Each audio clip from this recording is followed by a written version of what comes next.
Before you list a POD product, know your real profit, not just the sale price minus what the provider charges. Pick your print provider and product type. It autofills an estimated base cost for that combo, which you can adjust to your actual quote. Enter your sale price and any shipping you charge the buyer, then your real costs. Provider base cost, their shipping charge to you, and your design time. It shows the per sale design cost live. The margin bar updates instantly, color-coded from red to green, with 15% as the bare minimum and 25% as the healthy target.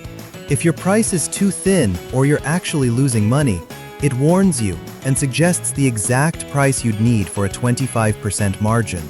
Scroll down for the full per unit breakdown, every Etsy fee, every provider cost, tax, all the way to net take-home. Advanced options let you factor in offsite ads fees and your tax rate and scale everything up if you're planning a batch of units. And when you want pricing advice tailored to your exact provider, product, and margin, hit Get Tips for AI-generated recommendations.